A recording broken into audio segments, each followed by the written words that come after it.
We continue to share the Gemara. The Gemara says, the person who is curious about the future. In the olden days, there were experts in actually reading the stars. They could read the stars and foretell the future fairly accurately. In other words, there is such a thing as fate. Not really, because we still have to translate the word fate as hashgacha, as the will of Hashem. Nothing ever happens without the will of Hashem at that very moment that it occurs. Still, it is the will of Hashem that the future is placed in the stars, and therefore there are ways that a person could foretell the future to a degree. Of course, a Jew can always change his future through intense tefillah. But besides telling the stars, there are different ways too. The Gemara mentions a few. First, the Gemara says if a person wants to know on Rosh Hashanah, the day of judgment, the day in which they're sealed into the book of life all those who are going to live that year, and Chas v'Shalom otherwise to those who are not. A person wants to know whether his name is inscribed in the book of life in heaven. Then the method to determine this is to get a room where there is no wind whatsoever, no wind blowing, no breeze whatsoever, and to light a candle that is a wick with oil, enough oil to burn from Rosh Hashanah until Yom Kippur. Close the door and keep it closed for 10 days. At the end of that time, come back and see if that candle, if that wick is still burning, that shows he's going to live for the coming year. If it was extinguished, that means that Chas v'Shalom, this is a sign that otherwise. This is one item. Second item, if a person is going on a journey, he wants to know if he's going to come back safely. A hazardous journey, one in which there is actual risk to his life. And then, in order to determine whether he's coming back or not, he should go into a home or a room where it is dusk. It's turning semi-dark. And to see whether he could detect his shadow plus the shadow of his shadow, a double shadow. Each person has two shadows. And he can see in this semi-dusk, if he can detect the Vaya and the Vaya de Vaya. That means his shadow, sail, and his shadow, then he knows that he will return safely from this journey. Then too, the person wants to go into a venture, a business venture. He wants to invest in some type of business and he's not certain whether this will be successful. He wants to know whether it will succeed. He should take a chicken or a hen and feed it. If he finds that it successfully grows, it becomes fat, this will be a sign that his venture will be successful. If he does not succeed in this, it means that the business will not succeed, and it is best to avoid it. The Gemara says, since we're speaking about signs of bracha, of blessing, there is one more. On Rosh Hashanah, the eve of Rosh Hashanah, this one is actually mentioned indeed. And a person should eat carrots. Carrots are called livia, which means to multiply, to increase, to multiply a family, to have children, so on. This, by eating this, it will be a good sign for him that his family will multiply. If he is too old, it means that his children will. He himself needs children, and eating of carrots the night of Rosh Hashanah will be a sign for the increase in his family. These are the items, and the reason these items are chosen, selected, because specifically these items, the Gemara says, there are three things that do not depend upon a person's chusim, his merits, his good deeds. It depends upon mazal, which means, in a sense, fate. Of course, the fate that comes from way above. Mazal, as we said, is atiko, which is keser, the crown, above all the sfidas. The three things are bonim, children, chayim, life, and zaynim, which is parnasa, livelihood, earnings. These three things are mentioned here. He said a person wants to know if he's going to live for the coming year, or he's going to go on a journey and come back safely. This deals with life. Second is parnasa, livelihood. This we spoke about testing by feeding a chicken. The third thing is children, that is carrots. What does carrots have to do with children? Have to do with rabbits. But carrots, as we said, the word is rivya. Remember the kiruvim, the two angels, cherubs, the form of children, on both sides of the Holy Ark. The word kiruvim is kiruv, like a ruv is a child, ruvya. Therefore, we speak like carrots, ruvya, that signifies children. That's the three items which are dependent upon mazal. Therefore, the Gemara gives these three keys to the three items, how to detect this fate. However, the Gemara says, despite all this, it is very advisable that a person should never try these tricks. Never make these attempts to find out, because you cannot play with your fate. It is the duty of a Jew to have simple, pure faith. Whatever you have to do, go out, daven to Hashem. Arizal says the key to all this is, every day, you get up in the morning, you say the posek, you have a mind, Ashlech al Hashem Yehovcha, Hu Yichal Kalecha. I have problems, Hashem. Will I live? Will I succeed in business? Will I have children? Will I be successful in general? My health, my wealth, and all these things, Hashem, I have these problems, I hereby submit all these problems to you. You take care of them. You can do a better job than I can, and therefore, all I have to do is to have faith, amunah. So I believe in Hashem, that Hashem will take care of these properly, and certainly everything done in heaven is for the good. That is the way a person should do it. The Gemara says here too, that a person should not make these attempts at these tests, because if he does, then he's going to kill his own chances, because he's going to be filled with such worry that his worry is going to make his mazal, his fate, worse. Once a person is filled with trepidation, with fear, then the Satan has a much better chance at getting to him. So rather than to invite a Satan, invite disaster, chas v'sholom, first thing is a person should be filled with simcha at all times, because he has upon whom to rely. To rely upon Hashem with real bitachon, real confidence and faith that Hashem will take care of everything properly. It is our duty only to live with that faith. Now we come to a new topic in the Gemara.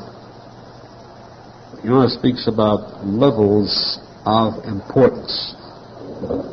These levels of importance, whether they are physical or spiritual, in most cases, of course, we deal with the spiritual, which means holiness.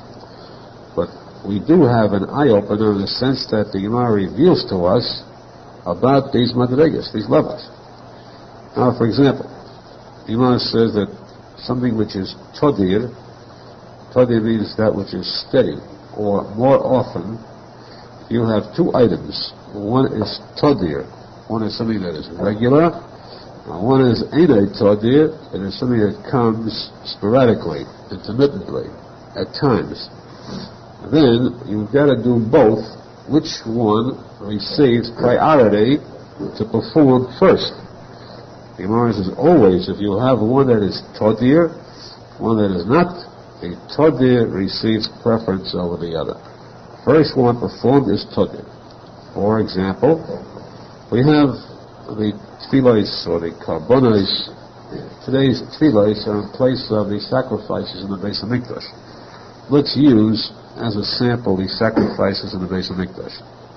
For Shabbos, there is a korban for Shabbos. For the Shchedesh, there is a korban for the Shchedesh. For Yom Tov, there is a korban Chagiga. Now, if these come simultaneously, if the Shchedesh comes out on Shabbos, that means you must bring two korbanos, a korban for Shabbos and a korban for the Shchedesh. Which one of the two is brought first? The korban for Shabbos comes first because it is todir. Because of the fact that it is todir, it is more often, it's steady, it's once every week, whereas the korban of Shchedesh is only once a month. Korban Shabbos comes first. You have Yom Tov. Yom Tov is still less regular, less often, so surely that of Shabbos comes first. Or, let us say, for example, you have, to make Kiddush, you have the bracha B'nei Pri HaGefen, and you have the second bracha, the Kadesh Yisrael V'Hazmanim, the Kadesh HaShabbos. So, which one of the two brachas should come first? The bracha over wine, or the bracha over the holiday, the holy day, whether it's Shabbos or Yom Tov? Because of the fact that the bracha of wine is todir, not that you drink wine every day. Many people drink wine only for Kiddush. Because it is an item that is used regularly by most people.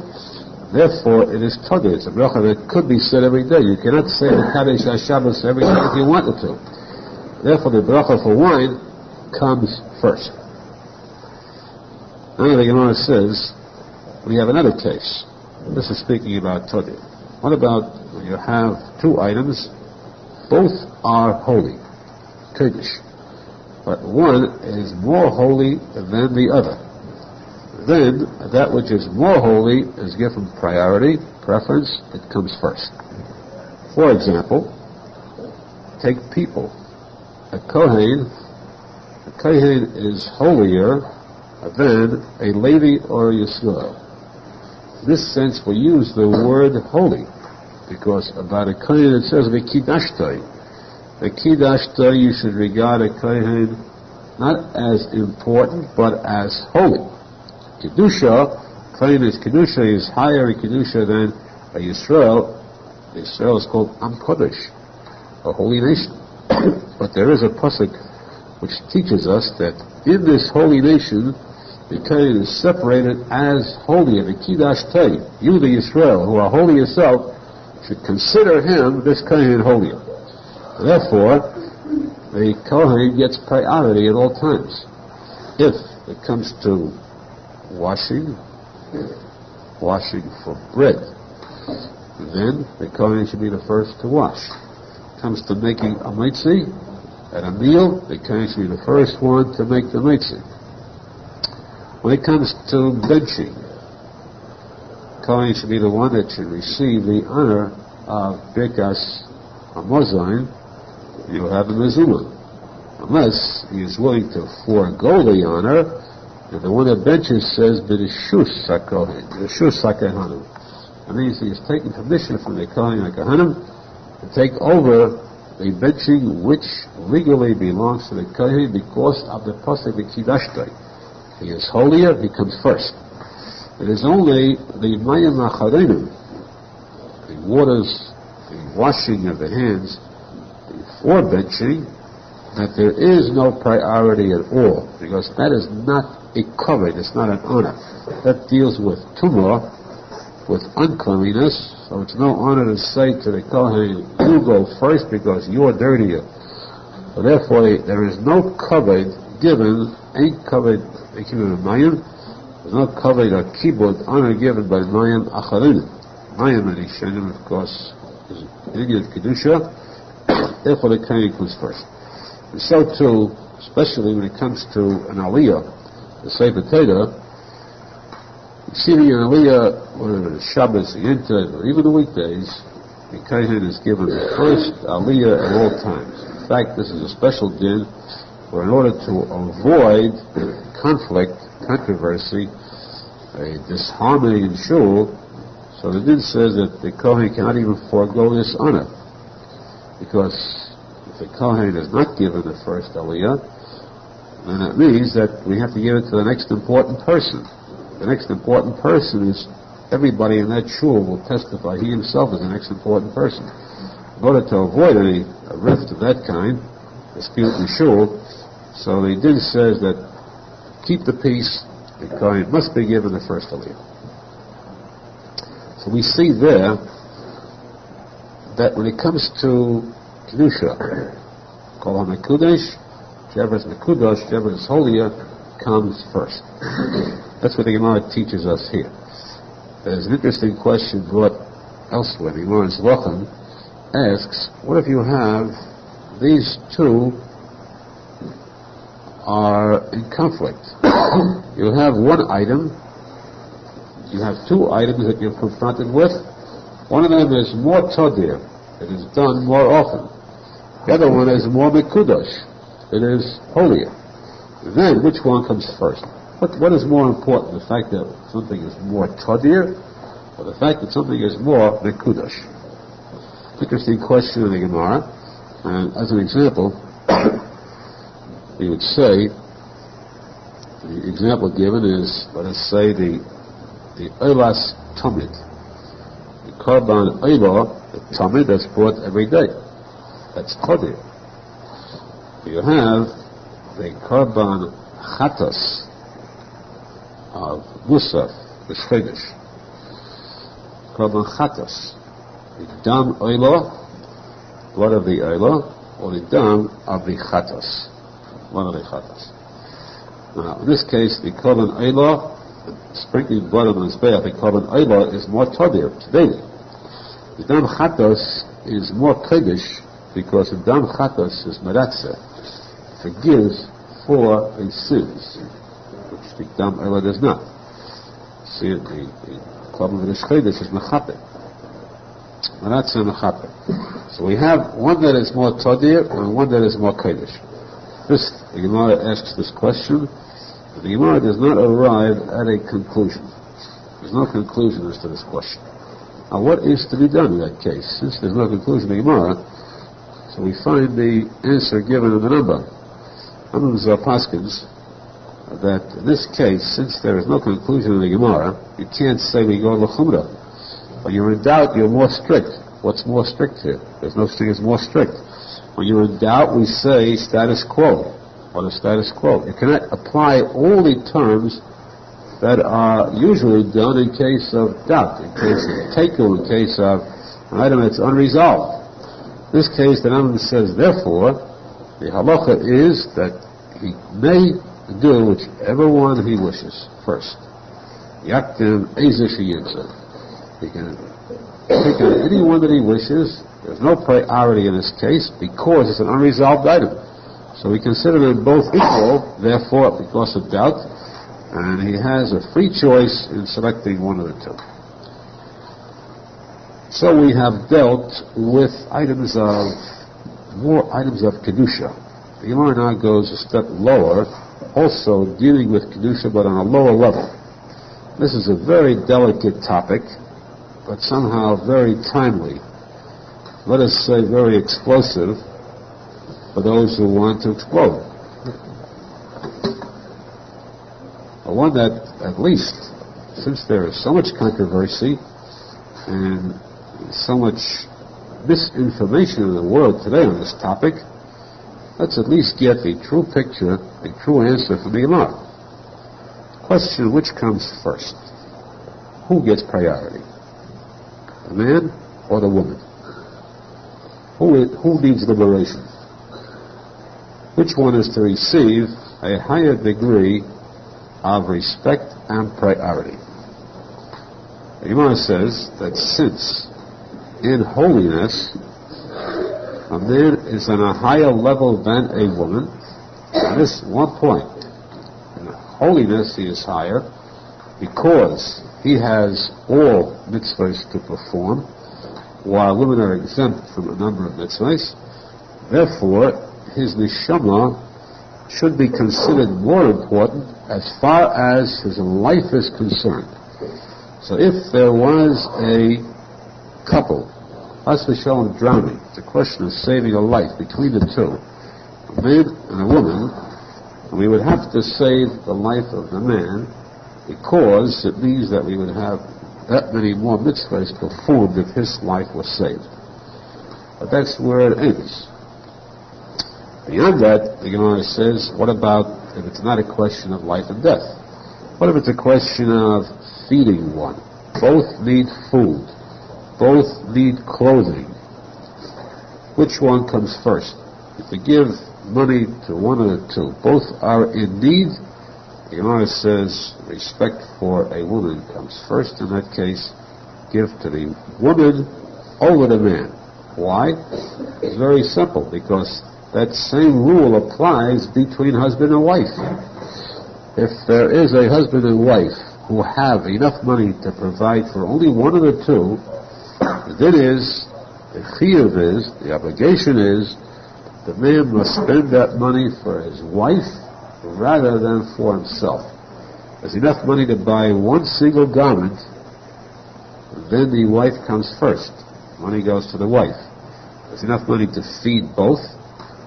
To feed one of the two, let's say one of the two well, the other one should suffer a little, then the wife gets the food. More than the husband. Meaning that in this case we see where women receive preference over men. But on a much more important item, we have a case of captivity. If there is a case where a man and woman were both captured by an enemy, and it's a question of ransoming one of the two, not a case of life and death, just to take them out of captivity, because in captivity then there may be a misbehavior pattern, or they may be maltreated. In that case, the woman comes first, because not much harm can happen to the man. He might, let's say, receive a beating, but that's about it. Whereas a woman could be physically harmed to a dangerous point, a very dangerous point, meaning the worst type of crime could be committed. And that we must spend every effort to rescue her from.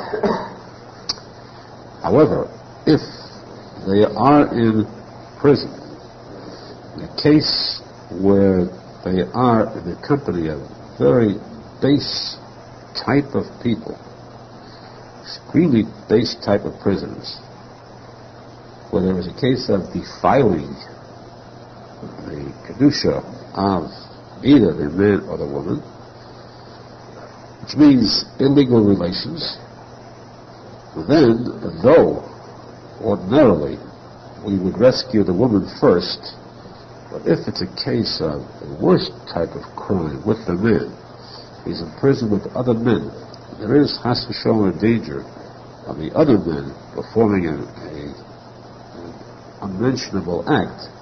This is much worse than in the case of a woman, and therefore in that case the man should be rescued, ransomed first. And this, of course, again and again, we find this throughout the entire Torah, that there is nothing in existence, any item, any wrong type of deed ever mentioned, there is nothing more despicable, more abhorrent than the Isur of the Mishkav, the crime of what they call today the gaze, Machshimon. There is no excuse, no kind of condoning their action whatsoever, no kind of excuse that there is a sickness or a disease or whatever other type of answer they might give for it. It is the worst despicable type of act possible, so profane that the penalty for it is death and nothing but. So it cannot be excused in any manner whatsoever. The person who commits that act cannot be condoned at all. He has cut himself off from the last vestige of kedusha of any kind, and deserves no longer to be considered among humanity in general.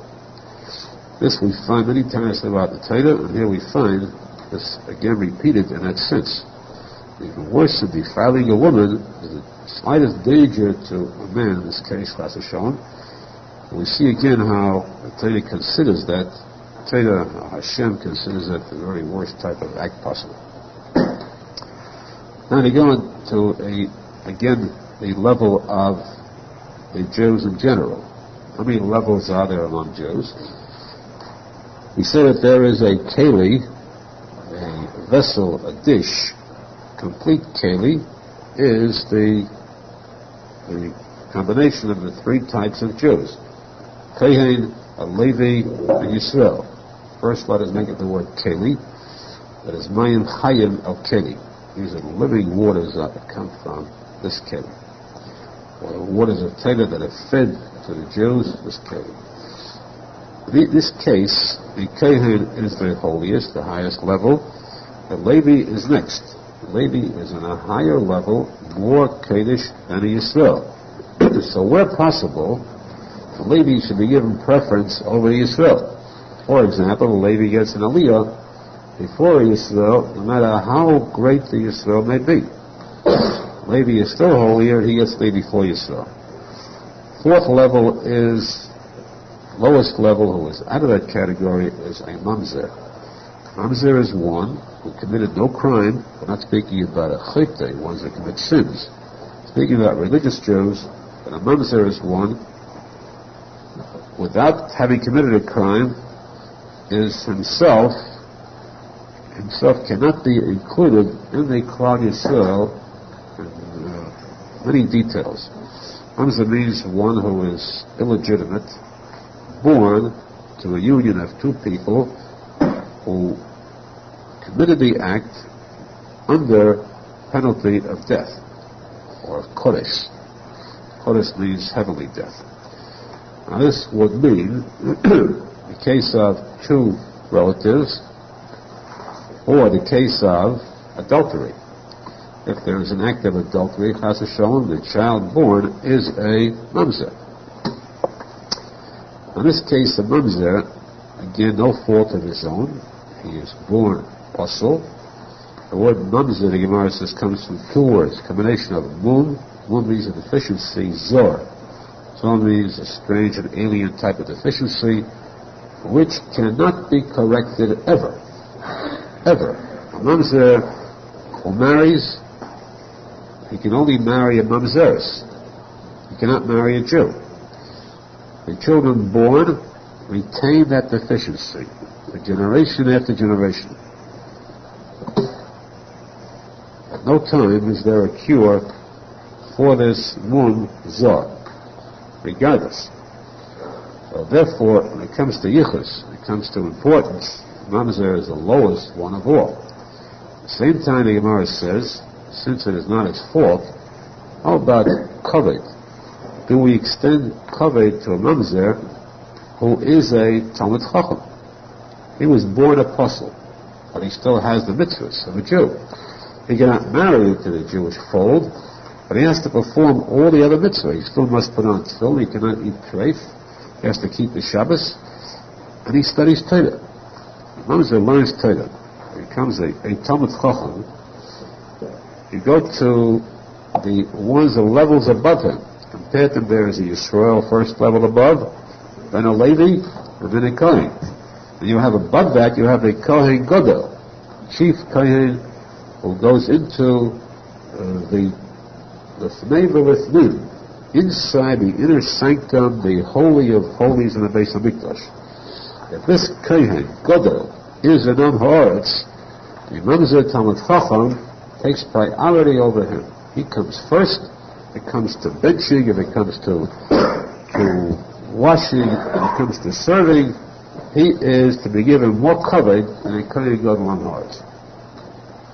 Of course, the question arises. The reason for that is, the Gemara says it's a posek. The Torah is called Yikora He Neprinim. Torah is more precious than Prinim, is pearls or gems. The word peninim is made up of two words, lefnei and lefnim. Inside and inside the inside, which means the inner room, the Holy of Holies, that is the Kohen Gadol. He is peninim. He is gems. But Yekora he, the Torah is more precious. So Mamzer who has the knowledge of Torah is more precious, more important, even in that Kohen Gadol that goes inside. The question arises, of course, speaking about the Kohen Gadol, we have just learned recently that the Kohen Gadol is greater than all the other Kohanim. The Kohen HaGadol Me'echov. The Kohen is greater than his brothers, his brother Kohanim. In what way is he greater? He is greater in wealth. He is greater in the knowledge of Torah. He is taught Torah with such intensity until he becomes wiser and more learned than all the other Kohanim. So how can you have the case of a Kohen Gadol Am Ha'aretz compared to Mamzer Talmud Chacham? Where would you find a Kohen Gadol Am Ha'aretz? The answer is that law, that is a mitzvah in the Torah. It's a law that should be practiced. It was practiced, Gadlehu Mishal Echov, during the first Beis HaMikdash. Everything was above board and honest. But during the time of the second Beis HaMikdash, where there was a lot of fraudulent action, there was a lot of corruption, so this position in the Kohen Gadol was bought for money, for graft. People who were wealthy would buy this position, they would pay the king to appoint the Kohen Gadol, the one that they would select. And so it was not necessarily a Kohen Gadol who was a Talmud Chacham. It could have been one as an Am Ha'aretz who had a lot of money. A case like that, we say as far as halacha is concerned, first comes the Mamzer Talmud Chacham, then comes the Kohen Gadol Am Ha'aretz, because above all these levels of yichus is the yichus of the Torah itself. The Gemara goes further now, again making further comparisons. We go back again to revert to the case of prison or captivity. If there are three people in prison, there is a man himself, the subject matter, the man himself, and this man's father is in prison also, and his Rebbe. Now, the man happens to have enough money to ransom one of these three. Himself, his father, and his Rebbe. Who comes first? The Gemara says, Chayecha Kidmin. Your life is before anybody else's. So legally, he is permitted to ransom, rescue himself with that money, and then to seek funds further. If he cannot acquire these further funds, he still has done properly. His life comes first. The person may rescue himself. There are, of course, the Gemara in Bavly says that there are many cases, also further cases in reference to these three. The Gemara says that the person, though he has the legal right to consider himself as first priority, but that is pure selfishness. The person who practices that will find that he will not really gain. In the end, he's going to lose. The person must not be selfish. But in this case, it's a matter of actual life. He does have the right to rescue his own, to ransom himself first. There is only one that comes before himself. You have three here: himself, his father, and his Rebbe. There's one that's more important than all three, and that is his mother. If his mother is in captivity too, then that danger, since she is a woman, she is in greater danger than all three. If he has money to rescue one, she comes before his father, before his Rebbe, and even before himself. Now, so let's take more cases of comparison. On a high level, we have, let us say, a Chacham. We use the word Chacham now rather than Talmud Chacham, which means a sort of a chief rabbi. A Chacham, a leading rabbi, the Melech, the king, the Kohen Gadol, the head of the Kohanim, one that goes into the Holy of Holies, and the Navi, a prophet. These are the highest positions possible in the Jewish nation. What is the level of their importance? Who is to receive the highest kavod, and so forth? The Gemara says that a chacham comes before a king. The kavod of a chacham is higher than that of a king. And why? Because he has earned it himself. A chacham had to strive, to toil, to work, to acquire the knowledge of Torah before he became a chacham. The king very easily was born right into it. He was born a prince, inherited the crown, and therefore he certainly did not work to earn this status as the chacham did. But the king is second, he is higher in importance than the Kohen Gadol, because the Kohen Gadol too was born into this. The status of the Kohen Gadol, level of the Kohen Gadol is very high, but not as high as that of the king. The kavod to the king is on a higher level, takes preference over that of the Kohen Gadol. Fourth, lowest level we have, lower than the Kohen Gadol, we have the Navi, the prophet. The prophet is one who receives direct messages from Hashem, carries these messages, the word of Hashem, to the Jews. He is very holy, holier than the average person, and all others. But yet his level is lower than that of Kohen Gadol. He is the lowest one of these four. Of course, the first question that comes to mind is the fact that the Gemara says, Ein HaKadosh Baruch Hu Sheidet V'Losei Ela Al, Hashem always rests the Shekhinah and gives the nevuah, the prophecy, to one who is a chacham, one who has special quality. The first quality, the first requirement is a chacham. So why then is a navi considered less than a chacham? The answer we once explained that of course a navi is a chacham too, but the navi is a derivative of a chacham. The navi, according to the Sfiros, is netzach v'hoid, which is much lower than tiferes, and certainly lower than chachma and bina. So a navi is a chacham, but the word chacham means one who is outstanding in chachma. He is the top of all the chachamim. Chief rabbi who is wiser than a regular chacham, even a chachma of a navi. Therefore, he is first. These are the comparisons. Now, because of this, the Gemara goes into questions that do not pertain to these topics, yet are similar in a way. On a much lower level, just to speak about the nature itself, in creation. The Gemara says that to learn nature, animal nature, and so on, the Talmidim of Rabbi Elazar Rav Tzadok asked him this question. The question was comparing a dog to a cat. These are two, generally they're household pets. Generally. Most homes are void of these pets, get along very fine without them. Comparing these two though, the nature of these two, they asked, what is the reason for the difference in nature between a dog and a cat? What is the reason that a dog, by nature, his nature is that he recognizes his superior, whereas a cat does not? Now, the word superior is kainai. Kainai has two meanings. There are two ways to translate this. Kainai means his creator, and kainai means his master, one who bought him as a pet. Both of these translations, interpretations hold true. The question is, how come that the dog recognizes the existence of his creator, while the cat does not?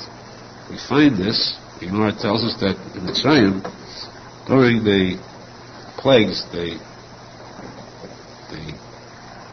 was silence, there was peace for the Jews. The dog did not even bark among the location where the Jews were. So the dog respected the command of Hashem respected the fact that the Jews were to have peace. And therefore, the Gemara says that when you have unkosher food, when an animal is slaughtered treif, what are you supposed to do with that animal, that nevela? Pasuk says, like, kill it, tashlichon isai. Throw it to the dog. That's not a derogatory manner. This we have this din in the Torah, where the Torah commands us, throw this to the dogs, because this is their reward for having fulfilled the mitzvah of Yechaz Kelo B'Shem. Yechaz Kelo B'Shem means the dog shall not bark. Dog shall not bark during that time, and they fulfill that command. Of course, there are some who interpret that sentence, by the way, as lo yachratz means a negative command. It is a command, they shall not, like any other negative command. So when you have some people who talk out of turn, or who speak against religion, then they are committing the act of lo yachratz kelo l'shonei. This dog shall not bark against any word of Torah or religion. Here we find that the Torah itself testifies to the fact that the dog recognized the command of Hashem, the dog received this reward. We do not find any mention of the cat having done anything spectacular in this respect. At the same time, the second interpretation is, we find that the dog recognizes his master, in the sense that the dog follows the master dutifully, and wherever the master goes, he goes too. If a family moves, the dog goes with them readily. A cat does not follow its master generally, does not move eagerly with the master, and again too, a dog is willing to sacrifice itself in protecting his master. A cat is satisfied to sit back and see the master go down the drain without taking it much to heart. Why is it that the dog has this deep sense of loyalty while the cat does not? In other words, the cat does not have the intelligence of the dog in recognizing its master. This question was asked to Rosenfeld tzadik. His reply was, because one of the lowest forms of creation of animal kingdom is the mouse. The mouse is something that contaminates anything that it touches practically.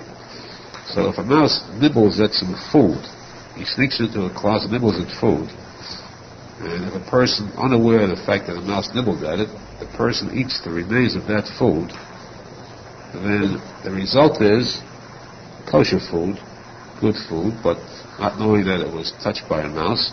The result is that he forgets the learning, his studies in Torah. It affects his mind. He forgets what he learned. So if a person eats from something which a mouse touched, causes him to forget, and surely one who eats the mouse itself surely will have an inferior brain and will forget. This is the reason then that the cat has a much lower level of mentality than the dog. The next question that they asked the Beloz of Tzodik was, in the same vein, how come, speaking about being led to this lower form, how come that mice are so downtrodden? How come that mice in general are ones who are always pursued? They have no friends. Everyone is their enemy. Cats, the humans, they're always being sought after to kill. Why? What do mice do to deserve such enmity, such ill treatment? The answer was because mice are rats. They have an evil nature. There's nothing good about their conduct. You know, it says that, for example, a mouse wants to eat food. He wants to eat food, he's hungry, fine, so he's a thief. But why should he chew up clothes? There's no pleasure in eating clothes, he's not a moth. Why should a mouse chew into clothing? This is because he's evil. Or why should a mouse chew away at wood? Man has an axe or a hammer with a wooden handle. The mouse gets to it, he'll gnaw away at this item just out of the pleasure of destroying. Because he destroys, that's what. These are the answers given by those on tzadik, and of course it is chachma, wisdom about creation. Above all, we should learn ourselves that we must be far above these types of creation. We are the chosen people, we are the humans, chosen people by Hashem. Top of creation, we should be zecher to live as such, as true servants of Hashem. That's, of course, we should see the coming of Mashiach. Amen. Amen.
We continue the Shir in Gemara.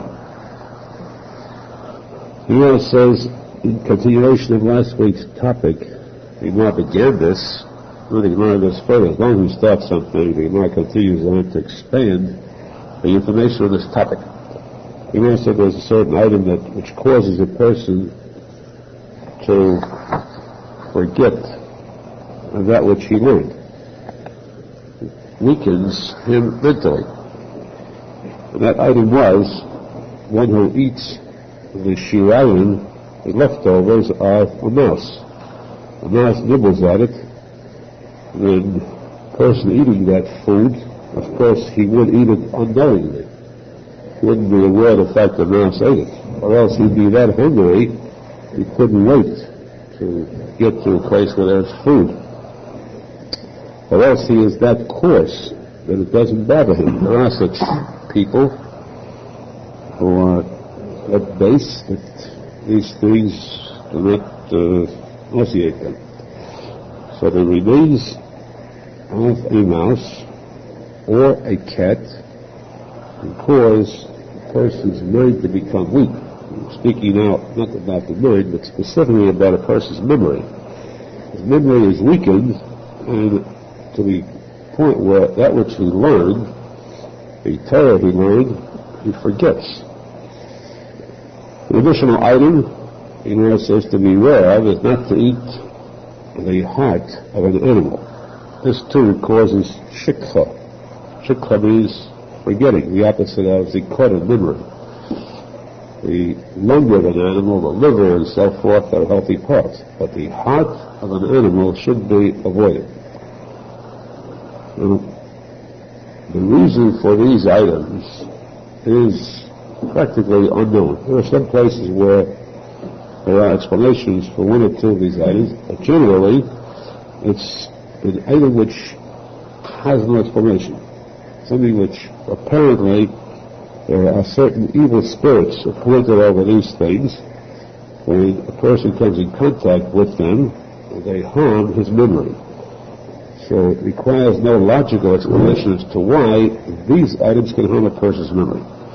Continuing in this, the Gemara says that if a person drinks water which was used for bathing, the remains of that water, too, is harmful to memory. One who is accustomed, one who is in the habit of eating olives, which means he eats them regularly, this too is a deterrent to a person's memory. Olives are very harmful as far as that is concerned. Mentally they're harmful. Physically, perhaps, it might look good, especially with liquor of some kind. But they definitely do harm a person's memory. Also, a person who washes both feet simultaneously, one on top of the other, this too can harm his memory. How does washing feet affect the mind, the memory? Again, as we said, there is no direct explanation, except that there is a hidden reason, where it is a spiritual reason, how one does affect the other. But the Gemara says this is absolute fact. Finally, one who sleeps and places his clothes, or any item of clothing, underneath his pillow, or underneath his head, uses his clothes to sleep on, this affects his mind, his memory, and forgets that which he learned. These items are all ones that are harmful to a person's memory. In all fairness, the Gemara says, I will give you some information as to how to improve your memory. You don't have to go to take a memory course in school. There are items that can benefit your mind, mental capacity, the ability to memorize or to remember that which you've learned. Or at least strengthen the memory, not to forget that which you've learned. One is bread that was baked on coals, charcoal. Second is the black part of the charcoal itself, which the food makes contact with. That too. An egg, which is broiled, not cooked, but a broiled egg. Eat a broiled egg without salt. This too can benefit the person's memory. One who is accustomed to the habit of drinking olive oil. This is directly contrary to olives. Again, it's strange. Olives harm a person's memory, makes a person forget. Olive oil is something which benefits a person's memory. In fact, the Gemara says that olive oil is the best of all these items. A person who drinks olive oil, though it may not be tasty, but it is so beneficial to memory that not only does it strengthen the memory, but it also brings back that which is forgotten. A person could have forgotten something which he learned many years ago. By drinking olive oil, this revives the subconscious. It brings back especially the Torah, any part of the Torah, Gemara, any learning of Torah which he learned even 70 years ago, the Gemara says. Even 70 years ago, which was forgotten, the drinking of olive oil can bring this back. One of the reasons for this is that the Gemara says that the Jews are like olives. The more olives are pressed, the more precious they become, the more olive oil you get from them. The more the Jews are tormented or persecuted, the purer and more pure they become. The good comes out from within them. They show their true loyalty, their sincerity, religious sincerity, when they are oppressed. And so too, olive oil is the pure center, innermost part of the olive. And this we see too from the posek, speaking about the sacredness of Eretz Yisrael, how precious its products are. The posek says, Eretz, the land that brings out pito, seder, oats, barley, so forth, wheat, different products of Eretz Yisrael. Then it says, Eretz zeis shemen. Eretz zeis shemen drash. A land not of olives, a land of olive oil. The kedusha of Eretz Yisrael is the olive oil. Why not say the olives itself? Because it is the olive oil that has the kedusha of Eretz Yisrael, which can help a person's mind. Ikar is the machshava of the zikaron. The word zikaron, memory, is the opposite of shikha. And as we explained many times, Hashem created these opposites. Life is the opposite of death. Light is the opposite of darkness. These are synonymous. And zikaron, memory, is the opposite of shikha, of forgetting. Therefore, the blessing of Eretz Yisrael, the opposite of, we say lehavdil, mavdil ben kodesh l'chol. These are Hashem's 17 Kodesh, holiness, and that which is unholy, between Eretz Yisrael and Eretz Amen, the land of Eretz Yisrael and the land of Tumah. The land of Eretz Yisrael, which is again synonymous with Kodesh, with air, holiness, light, is also memory, and this is the land that brings out, that produces a special olive oil which has this power, memory. Now this, until now we spoke about the remembering, strengthening the memory, or items that are harmful to the memory. Now the Gemara says there are certain items that are harmful to a person's ability to learn. His mental capacity to grasp, to understand, to absorb learning becomes weakened if he does these items, which means the person should avoid them, should be aware of them, in order to retain, not to retain, but to be able to achieve, to attain knowledge and Torah. First is a person who walks underneath a camel. For what reason? Whatever reason, if he goes under a camel, and this affects the sharpness in his mind, and weakens his capacity for learning.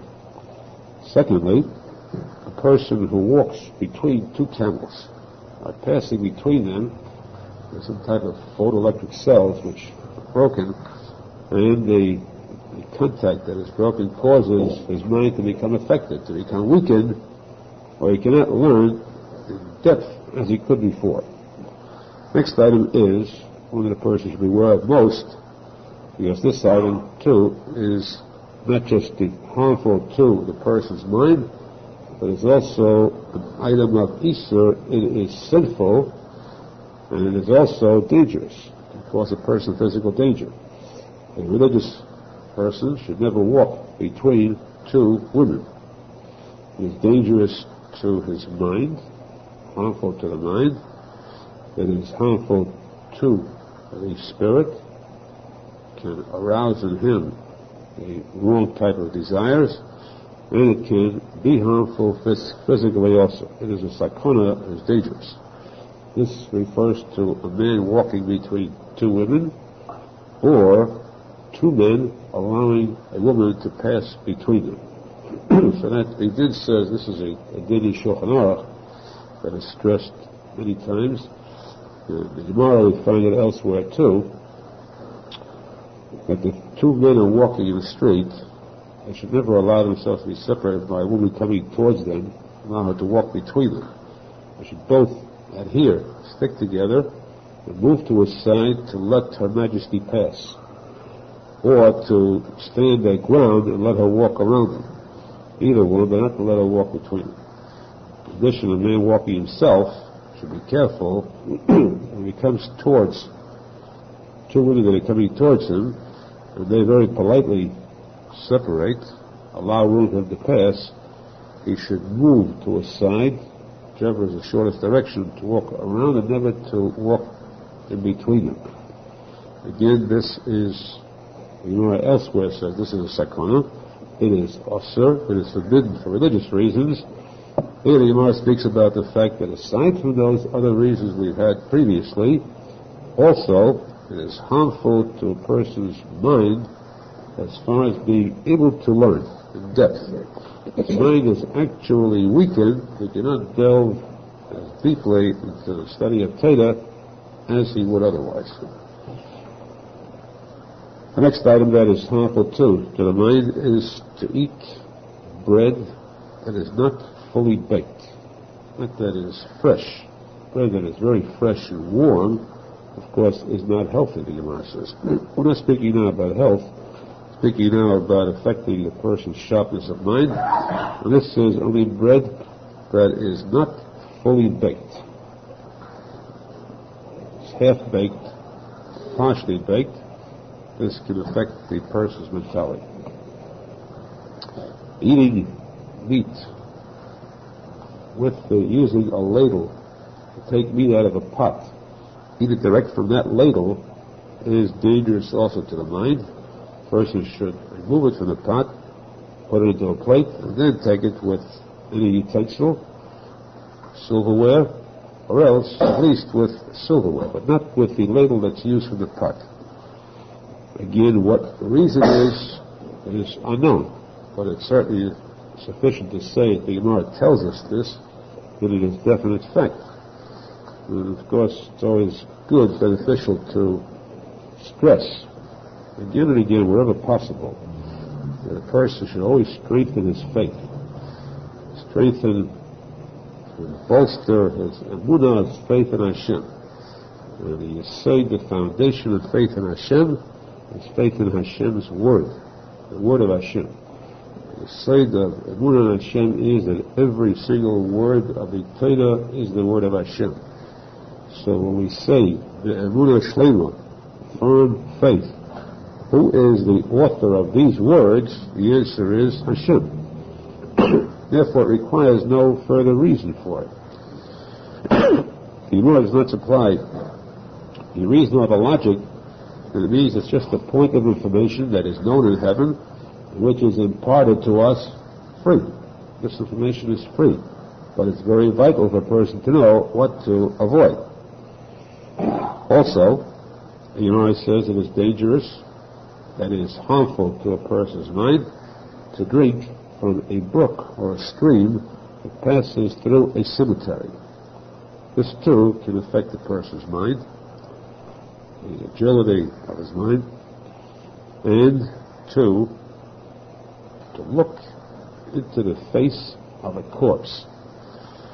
Sometimes they have the dead body lying in the chapel, funeral chapel, and this is a sad error made on the part of the irreligious people. It's best that a person should know such things, but going to a funeral, religious funeral, dictates that the body must be covered. The entire body must be completely covered. In the irreligious funerals, at times they have the body reposing in the chapel, during or before the service at the chapel, the eulogy. They allow the coffin to be partially open, to have the people, the relatives of the visitors, pass by and view the remains, to sort of take a last look at this person before the actual funeral or burial takes place. This, the Gemara says, is very foolish, because it definitely harms a person's mind. It harms his brain, it harms the sharpness of the brain, it dulls the brain. But looking into the face of a corpse is harmful. And so again, this proves how foolish the irreligious people are who go against the din. The din says that at the time of a funeral, after a person passes away, you're not supposed to look at the body. Here we see a clear reason for it. Of course, too, going into any of these tombs, those who would someday have the urge or the desire, the taiva to visit Moscow to view Lenin's tomb. No, this is looking at the face of a corpse, and that this can do harm, aside from other reasons. Or two, to visit a morgue, when of course it is necessary to identify a body, chas v'sholem, that cannot be helped. Whatever can be avoided, it should definitely be avoided. Finally, the Gemara says that going to a cemetery, you have, most cases, or all cases, you have tombstones, the monuments placed on top of the grave. These tombstones have words on them, either inscribed in them,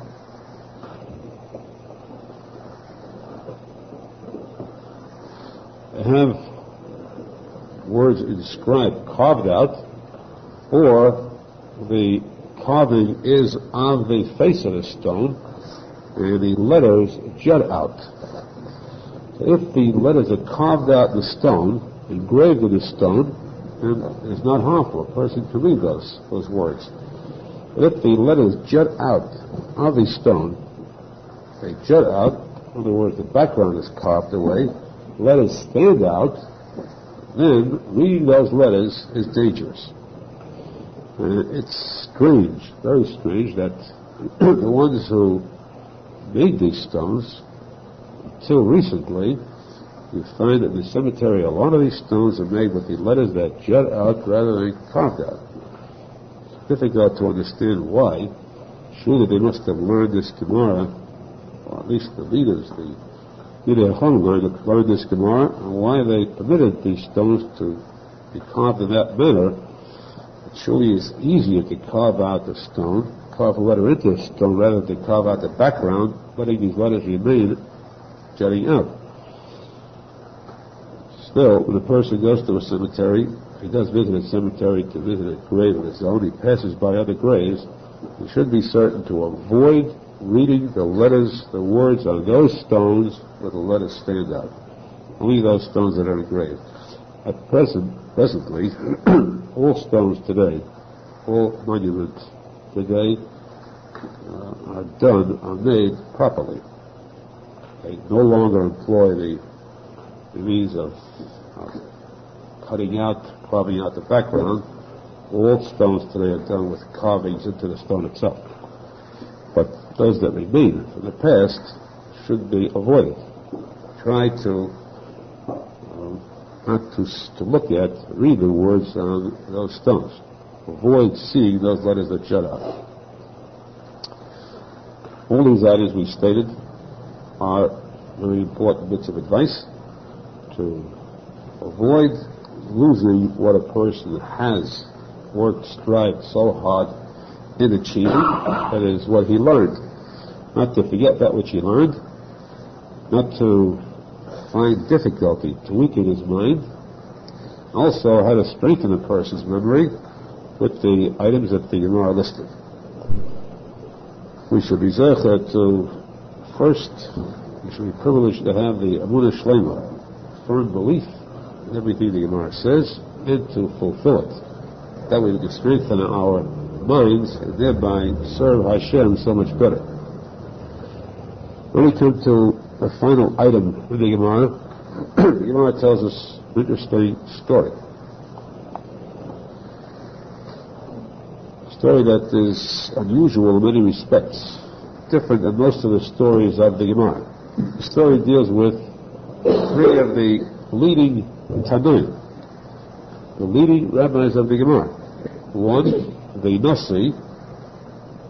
Nossi means the chief rabbi of the Sanhedrin. It's like saying the chief judge of the Supreme Court, or the case where there is no kingdom, we don't have a king. This Nossi is the leader of all the Jews. His word is final. When it comes to law, then he dictates the law.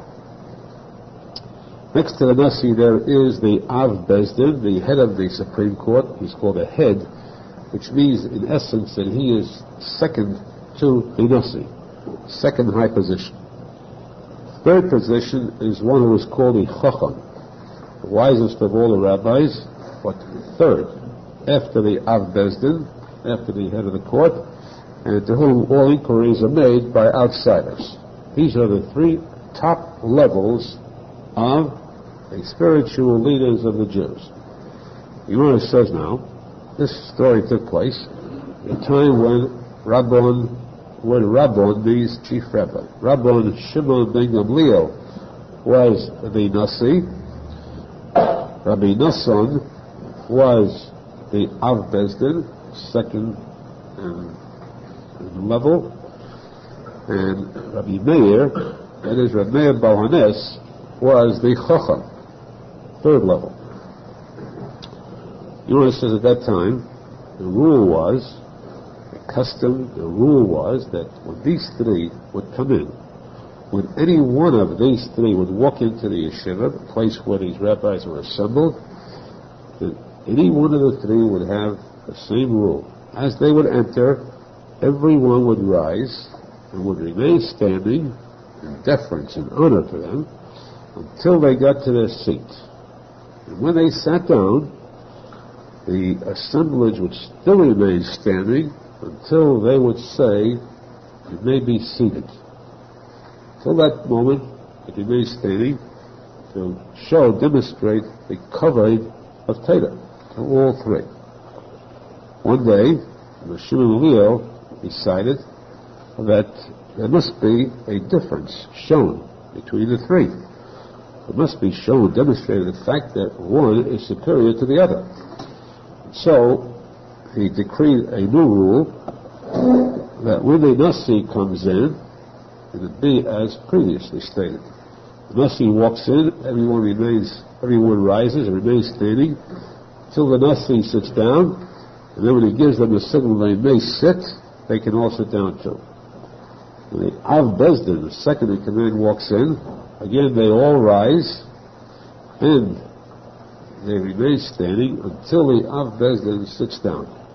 When he sits down, then they may all sit too, without having to wait for his permission for them to sit down.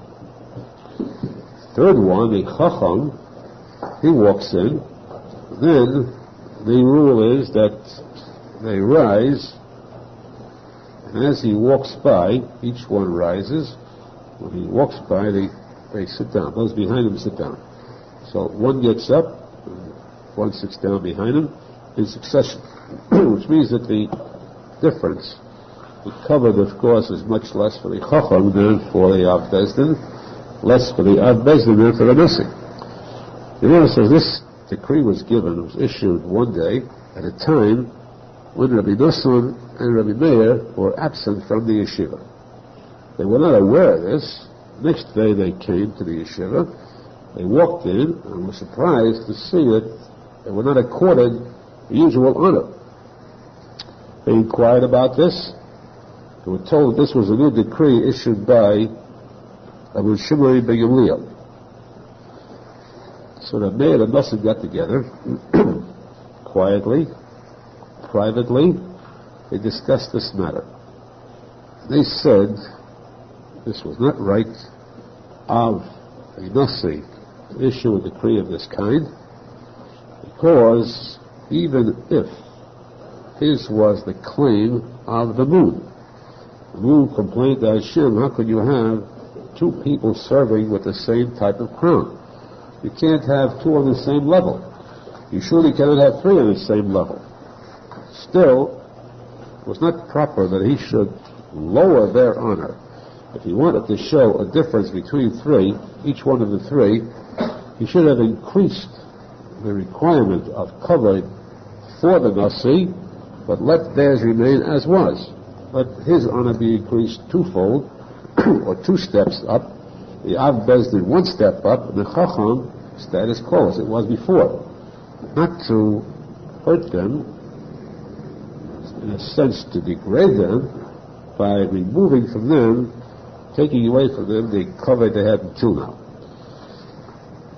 So they resented this, and they decided, they conspired to rebel. So Meir said to Rav Nosson, I have a plan, a plot. Tomorrow, we'll come to the yeshiva, and we'll stand up and openly request that Moshe Feinstein deliver a shiur in the Gemara Uktzin. Uktzin is the last Gemara in Shas. Not everyone has learned through Shas thoroughly, so since he will not be prepared for this Gemara, and we will be prepared, we'll embarrass him by asking questions which he could not answer, so they will have to dethrone him, depose him, because the Torah says, the posek, Mi Mala Gvules Hashem, who is the one that is fit to teach, to lead in teaching the word of Hashem? Yashmiya Kol Tehilosai, only one who can teach every part, every phase, every facet of Torah. But if he is lacking a certain part, then he is not fit for it. Yashmiya Kol Tehilosai, all means until the very end. If he's missing the very end, which is the Gemara Uktzin, he's not fit to be the Mullah, to be the leader. This conspiracy, of course, we must stress. As we said, it's a strange story. But we know that Arizal mentions the story too, not to Chas v'Sholom. Chas v'Sholom, a person should suspect that these great tzaddikim, these greatest of tzaddikim, and any desire for covet, any desire for any thoughts of gaiva, of conceit, of pride, and wanted to have honor extended to them. This was done purely for the sake of kedusha. Menachem shows that this was for the sake of kiddush Hashem, covet of Hashem only. Whoever wants to go into that topic, read this in the Kutei Tanina. So again, we stress this was done with good intentions, though from the story itself, it may seem, the subsequent part of the story, it may seem that there was something base in this chas v'sholom. It is not so. A person should never allow himself ever chas v'sholom think the slightest iota of bad about these great tzaddikim who are pure tzaddikim amitiyim, tzaddikim gemurim. The story goes on to say that they arranged for this plot that the next day they would depose Rabbi Shimon Gamliel, but there was one rabbi who overheard this plot. Rabbi Yaakov and Kashai heard them planning the step, and so he said to himself, "As v'sholom, this would bring about an embarrassment to our Nosson." That night, he sat behind the balcony of Rabbi Shimon Gamliel. He began to learn this Gemara loud. He learned it. It's a very short Gemara. It's just Mishnayos. Of course, everything was just Mishnayos then. These Tanoim, the Gemara came out in the days of the Aharon. But it's brief enough, 3 chapters, which could be learned very quickly, though it is, of course, deep and difficult. He learned this. He repeated it again. Shimon Gamliel heard this voice of this Tana of Yaakov learning it. So he said to himself, "This is very strange. There must be a reason. There must be a message. He doesn't want to tell me openly, but there must be a plot. Meaning, a message. I should prepare this Gemara well." That night, Shimon Gamliel sat, studied, and prepared the Shia very thoroughly. So the next morning, he came to the yeshiva. And these two rose up and said, "May our rabbi please us by teaching the assemblage, the Sechta Uktzin, the Gemara Uktzin." Gamliel said, "Fine." He started to teach. He was so well prepared, there were no questions that they could ask that could do him harm.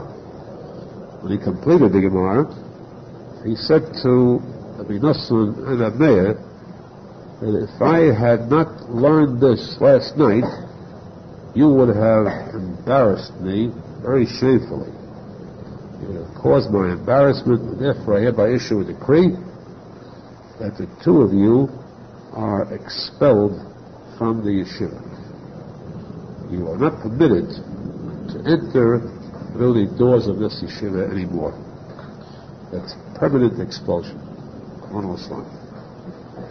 So these 2 great luminaries, Rav Nosson and Rav Meir Kalanes, were forced to sit outside of the yeshiva, to be corridor or outside of the building, whichever was not included in the main hall. And each day, when they had questions, they'd write these questions on notes, and they would cast these notes into the yeshiva, and the notes would be read, this much, of course, for the sake of the study of Torah, that they'd be permitted to take part in the study of Torah, in the class session that was being given, but not to be present physically.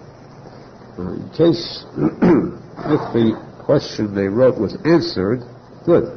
If not, they would show a sharpness of mind, genius, in writing the answer to their questions and throwing these notes into the yeshiva.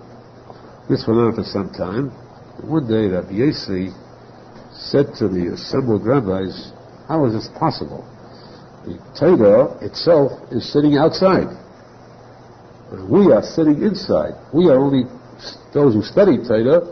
The origin, the source of Torah is outside." Because Rabbi Meir, he was called Rabbi Meir because he was Meir Eini Chacham Ba'alacha. He enlightened the eyes of the rabbis in halacha. He was so great, so superior mentally to them, that he was called Rabbi Meir, the light of the eyes of all the Talmidei Chachamim. He was so deep. He mentioned time and again, in the Zedek Kodesh, the rabbis could hardly understand his depth. A lesson too was that sharp. So, Rabbi Yossi said it is not fit that we should be inside and they should be outside. Shmuel the Nasi said, fine, and I permit them to enter, but they still cannot be forgiven. Therefore, we shall penalize them, and henceforth, in the Gemara, whenever there is a statement made by Rabbi Meir, usually in the Mishnah where there's a machlokas or debate, the word of the Mishnah is Rabbi Meir Emer. Rabbi Meir says. Here, from now on, you should have the words of the Mishnah of Arizal read, Acherem Einlen. Acherem means those who are outside, others, strangers. And when Rabbi Nosson would make a statement, the Mishnah would read, Yesh Einlen. There are some who say, which means anonymous, no name, some who say. Both Acherem and Yesh Einlen are anonymous without their name being mentioned. They will not receive the honor of having their name written into the Gemara, the Mishnah, just to have this strange pseudonym of Acherim and Yeshem. Shortly afterwards, R Nosson and R Meir had a dream. In their dream, they were told a message from heaven: go and appease, which means go and ask forgiveness of the Menachem Mendel. Nosson took this to heart and went immediately. The Meir refused to go. The Meir said, I do not put any stock in dreams. Dreams have no value whatsoever. Therefore he refused to go. He felt that it would be derogatory to his own covering. He did not feel that he had done anything wrong that much, or at least that he had certainly paid the price already. R Nosson went. He came to the Shulchan Shmuel said to R Nosson, admittedly, you come from a great background. But your father, who was the head of all the rabbis in the Golos, the head of the rabbis in the Golos, Reish Galusa, wore a special sash, gaggle, a wide gaggle. The great Hasidic Rebbe's had a very wide gaggle. He said to him in a tone of derision, in a sense, the gaggle of your father helped you to attain the position of Bezdin, but not enough help you to become the Nasi. Because the position of Nasi is like the position of king, and that is reserved only for the descendants of King David. No one else can become a king except the family of King David. And after the kingdom was closed, after the Churban, and the leaders, the royalty of the Jews, which means the Nasi, must be in the family of King David. You are not of that family. So, this continued on this way. One day, a later generation, Rebbe, Yehuda HaNasi was once teaching his son. He taught his son a Mishnah. In the Mishnah, he said, Acherim Eimen. Others say, without saying the name of Meir. His son Rabbi Shimon asked him, who are these others whose waters we drink? We drink their waters of Torah. We do not mention their names. It's very strange. Rebbe said, these are people, I have it from my forefathers, these are people, this is generations back, who sought to uproot, to destroy your honor and the honor of your forefathers. Because I am the Nasi, you, my son, will be Nasi after me, and they wanted to take away this Nasius, this high position, take it for themselves. Therefore, they are not to be mentioned until this day. Shimon, Rebbe's son, said, But there is a posek in Gehelos which says their ahava, that means their loyalty, love, and sinasam, and their hatred, their enmity, is kivat avda, it is already gone, it's lost. It's so long ago, it's forgotten. Since it is forgotten already, it's passé, why not accord them the honor of mentioning the name? Rebbe replied to his son, there's a pasuk, Ka'oyev tamu choravos lanetzach. The enemy is no longer here, but his sword, the sharpness of his sword, the sting of his sword remains on. Note that he says, Ka'oyev, the enemy singular. Because what he meant was that the Rabbi Nachman at least had appeased Rabbi Shimon and Gamliel, he was forgiven. But the one, Rabbi Meir, remained, has to show us called the enemy, singular. This, of course, meant that Meir came from the descendant of the original enemy of the Jews. Nero, the Roman emperor, king of Rome, who came to attack Yerushalmi, to destroy the Beis Hamikdash. And he came, he attempted it, and then he thought it over and realized that he was much better off surrendering his kingdom, his royal robes, and converting, becoming a Jew. This Nero did. That is why, of course, the Romans write about him in a very disgraceful manner. They wanted to hide their shame that their king converted to a Jew, so they call him insane, other bad names. The fact was Nero converted, and from Nero there came forth Rabbi Meir ONS. Nero originally was the enemy, the one enemy of the Jews, and then came forth this one, singular, still an enemy to the Nasi. And Shimon said to his father, but this would be true only if he had done damage. If he had completed his intentions by doing harm to the Nasi, taking away the Nasius from him, he never succeeded in the first place. So this was only an intention never fulfilled. Why should there be a loss for so many generations? So Rebbe said, you're right. The time has come to remove the stigma. Therefore, henceforth, I'll change the words of this mission. Rebbe was the one who compiled all the mission. He wrote now, from that time on, he wrote, Amru Yishum Rabbeya. The rabbi said in the name of Rabbeya. He now mentioned Rabbeya's name. Gemara says later that Rebbe was known, was famous as the greatest, most humble of all rabbis in the Gemara. Because it says that when he was nostalgic, he passed away, the quality of humbleness no longer really existed. He possessed the greatest degree of humbleness. Despite this anivus of Rebbe, despite that, still he could not lower himself that much to accept Rabbeya fully. He did not write Rabbeya said, which means complete exoneration. He wrote, they said the name of Rabbeya. He mentioned his name, but sort of in a third party. They said the name of Rabbeya, not directly Rabbeya himself said it. That means that something should remain to know.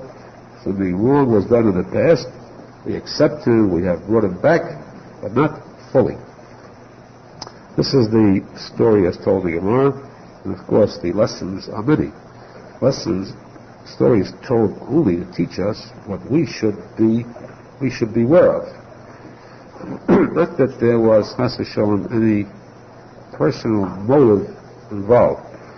These rabbis did not look for their personal credit, personal honor, personal gains, because they were pure, completely pure. They were kedushin with the hidden, completely devoid of any evil type of intentions.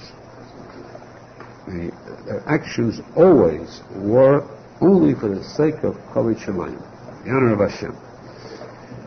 If the story is told in a manner, well, we should take stock of this for ourselves. We should know, first and foremost, what can destroy.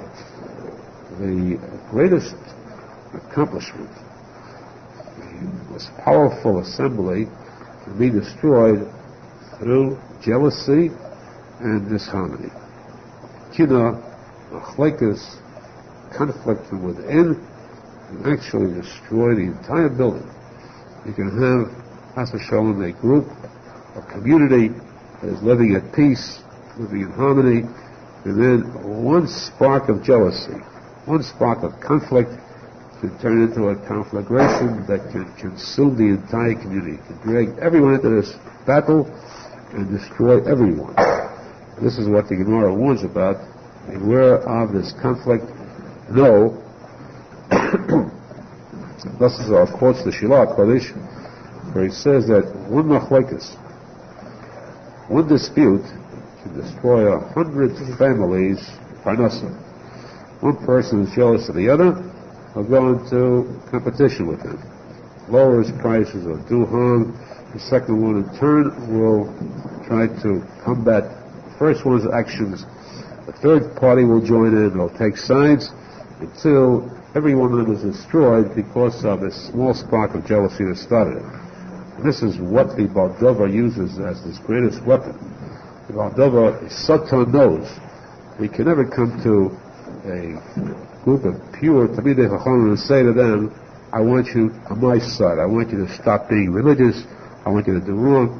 His trick is to get them to not to live together well, like the Kiruv Talmidim, to be destroyed by the sense of conflict. I think it is achdus, unity with respect for one another. This is what can bring Mashiach. This is what we too should learn. I think it is to be zecher to this achdus, and the schus of this achdus echad, be zecher to see the day with Hashem echad, Shmei echad, the kind of Hashem and